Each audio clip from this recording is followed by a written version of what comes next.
आज आहे ना त्या एका बाळासाठी आहे ना छानशी गोष्ट.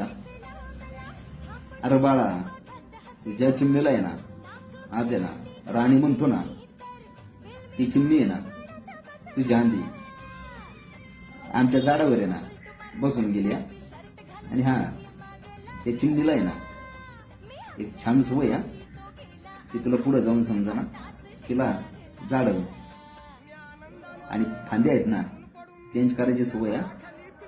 कळलं नसेल ना तर परत ऐक. कळलं का? तुझी चिमणी